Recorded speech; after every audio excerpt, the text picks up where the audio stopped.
Welcome back, it's Heresy Thursday once again, and this time round we've got a Legion Overseer. Now you're probably thinking to yourself, we've already seen a Legion Overseer, this doesn't seem like news, and technically we have, but we saw the Loyalist version, and they did mention that the Traitors were going to get one of their own, which is why this one is kind of exciting. So, Heresy Thursday, keep the human rabble in line with a Traitor Legion Overseer. Now, as we discovered last time, Overseers are placed in charge of the Legion's unaugmented human allies, which means that you can take some Solar Auxiliary and Imperial Militia stuff in your army, but these guys absolutely excel in getting the absolute best out of their non-superhuman idiot friends. And when I say friends, I mean, especially in this case, most likely, kind of glorified meat shields. We can even see from the little preview on the right there just how noble the Legion Overseer looks, which makes this one so much more fun when you consider that he's holding a power whip and has a full-on Chaos-esque helmet. Let's take a closer look, and good lord,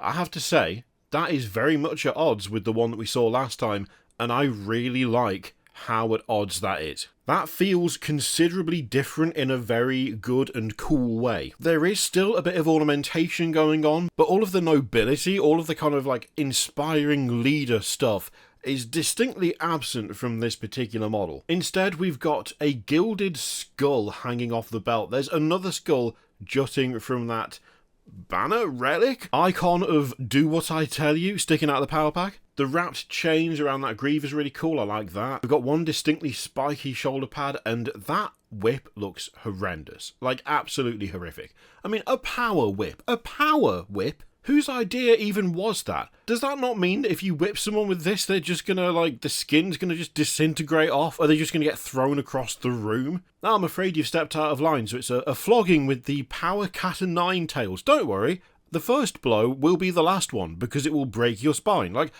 whose idea was this? It is such a different approach for the same, like, rule set, basically. I really like the differences here. I love the fact that you have one that is supposed to lead, or at least supposed to command in a way that inspires better and greater things out of your unaugmented, just human allies. Whereas this guy, this is effectively a slave driver. That's the feel that this gives off. There is no attempt to inspire. There's no attempt to try and make people feel that they should be better than they are and to really push themselves. You fight or you get lashed. That's it. The demonic-looking helmet really sells it as well. Like, I'm sorry, I quite often I prefer a helmeted head to an unhelmeted head. We know this, we've been over it many, many times. I will say that I think the bear head on this particular model does look decent. That big scar across the eye, the fact the eye seems to be gone altogether, I like that. That does have quite the intimidating presence in and of itself. But the helmet is clearly better. Like, it's clearly better. That is a scary, scary thing for a Space Marine to be wearing. It also feels like a nice marker of progression into just the fully horrendous armour that Chaos Space Marines end up wearing, like, way down the line. You could put that helmet on one of your Chaos Space Marines right now for 40k, and no one would be any the wiser. In fact, people would probably go, that's a pretty cool helmet, which one's that? I really like that. Two models that do exactly the same thing, but one looks like they inspire, the other one looks like they instill fear. That is quality. Even down to the pointing. I mean, even down to the pointing. Are you going to say no? Are you going to say no to a guy wearing that helmet, carrying that whip, when he points over there and tells you to run into the enemy? I don't think you are. I don't think you're going to say, actually, I don't fancy it, boss. I think you're just going to do what he says. Really like this one. Really like it. Nicely done. So as they say themselves, the element of fear is a powerful tool in any Overseer's arsenal, and this Traitor Line example is decked out with a terrifying, borderline demonic, mask to put the fear of Horus himself into any mortals with funny ideas. I mean, funny ideas is just going to extend to not doing what they're told. I'm all in favour of that. Less ornamented, but they do have skulls. Yeah, I think they've done good here. We do have some nice close-ups, so let's take a look at those.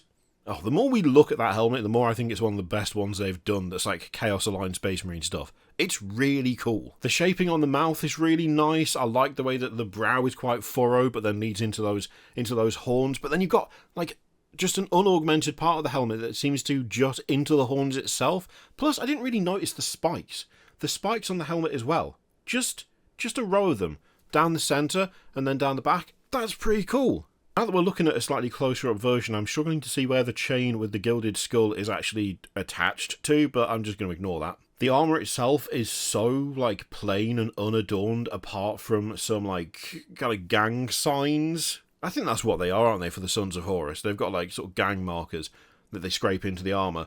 I mean, that's pretty much it. It's very, very plain armour overall. A little bit of chain up front and round one of the legs, some spikes on a shoulder pad, and that's your lot, apart from the demon mask, someone's head that they're carrying around, and that sigil on top of the power pack. It's actually pretty simple, but then again, does it need to be complicated if you're holding a power whip and wearing that helmet? I don't think it does. And once again, if you're looking for the rules, they are in the Campaigns of the Age of Darkness, the Battle for Beta-Garmon book, so just in case you're wondering. I think this is a good looking model. I really like this. They've done a good job. The fact that they have the two separate consoles and they look so different, but still you can see them working, doing the same job in terms of just the way they're presented, absolutely spot on. Loving this, absolutely love it. So there you go, let me know what you think of that, lad, in the comments down below. I know video has been thin on the ground over the last couple of weeks, but, you know, it was Christmas/birthday a couple of weeks ago, and the children are still not back at school, which means I'm on that sort of duty, whereby I can't just run off and leave them. Not quite old enough for that just yet, but we're slowly getting back into things. Next week, things will be back to your, I guess, irregular scheduled content. Thank you very much for sticking around. As I said, let me know what you think of this guy in the comments down below, and I will see you for the next one.